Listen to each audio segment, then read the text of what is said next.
Salut à tous, ravi de vous retrouver sur Direct Course pour évoquer le programme de ce samedi 24 mai. Le quintet se déroule sur l'hippodrome d'Enghien, il s'adresse aux trotteurs. Voici ma sélection pour cette compétition. J'ai placé en tête le numéro 10 Tornado de l'Océan. Le cheval est au mieux actuellement, un cheval qui a été préservé.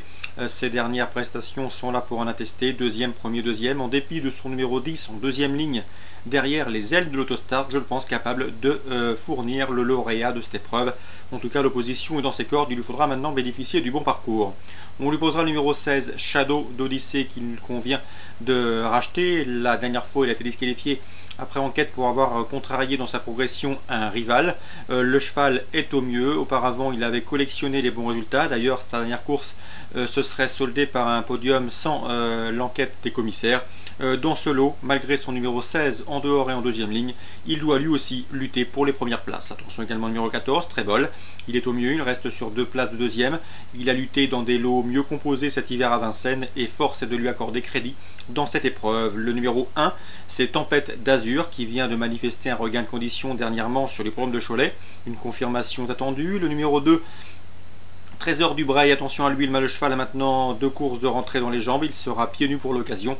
Cette course constitue l'un de ses bons engagements de la période, mieux vaut donc s'en méfier. Le 8, Radieux Bégonia qui me semble barré pour le succès, mais le cheval est en forme, il l'est confirmé à Enghien et dans ces conditions, une surprise de sa part n'est pas à exclure. Le numéro 15, c'est LW Fedo, qui sait finir vite à la faveur d'un bon parcours caché.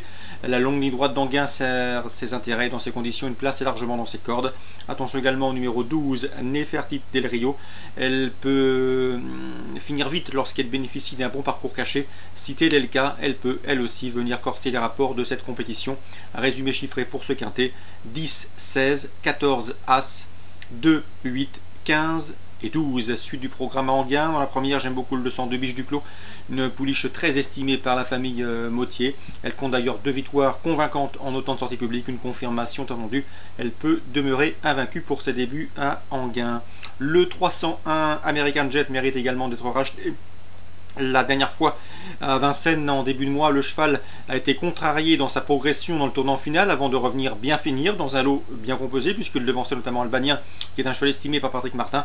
Dans ce lot, ce 301 American Jet me semble en mesure de s'imposer, pourquoi pas offrir un succès important pour le jeune Grégory Simon qui signerait donc un cap après avoir longtemps fiché chez les apprentis.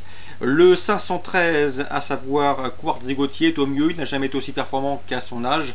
Fabrice Rebèche, son mentor, fait du très bon travail. Le cheval devrait une nouvelle fois faire sa course et à mon avis, sa place est parmi les 4 premiers. Je lui préférais toutefois le 516 Titan Vénézie, qui a vraiment beaucoup d'atouts dans son jeu. Il effectue un retour remonté après 2 courses de rentrée à l'attelé.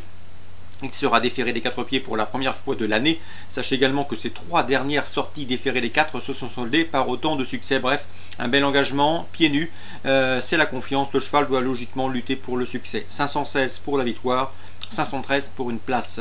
Dans la 8e, attention également au 805 Vanille du Perche, elle n'était pas au mieux, en tout cas elle était sur la montante dernièrement à Bois-Moncanchy, mais elle n'était pas encore au top de sa forme. Cette course lui a fait le plus grand bien, une jument qui a déjà bien fait avec son driver du Vour, Franck Nivard, et dans ce lot, je pense qu'elle est capable de s'imposer, elle qui a été ménagée puisqu'elle n'a pas couru de septembre à avril, et qu'elle a maintenant 2 courses de rentrée dans les jambes. Mieux vaut donc commencer à la suivre très attentivement. Le 805 Vanille du Perche, course ciblée à Enghien, 2e, 3e, 5e et 8e.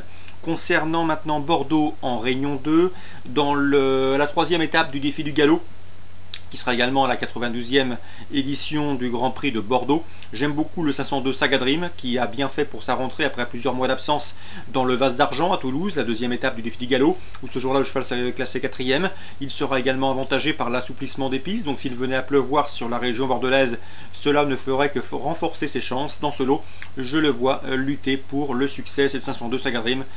Freddy Lemercier fait du très bon travail avec ce cheval, c'est le doyen de l'épreuve, mais sûrement pas le moins fatigué. Le 502 Saga Dream.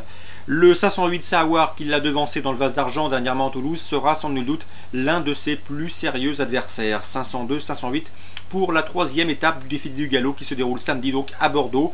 Petite info également sur la Réunion 3 à Argentan dans la première course. Bien sûr, le 103 Viking Dream qui compte 2 victoires en autant de sorties cette année s'annonce bien évidemment redoutable au regard de ces 2 sorties de l'année. Cela dit, il convient de lui opposer le 108 Vichère de Bossens, un cheval qui a toujours fait partie des bons espoirs de l'écurie Alais. Le cheval sera déféré des 4 pieds pour l'occasion. Sachez qu'en 8 courses déféré des 4, il a déjà remporté il a déjà signé 4 succès, des statistiques pieds nus qui l'autorisent ici à briguer une nouvelle fois un excellent résultat. Donc dans la première, Argentan Réunion 3, le 103 Viking Dream jugé sur ces 2 dernières tentatives, mais également le 108 Vichère de Bossens qui à mon avis semble en mesure de refaire parler de lui à cette occasion. Voilà pour les infos de ce samedi, on se retrouve désormais demain pour une nouvelle émission.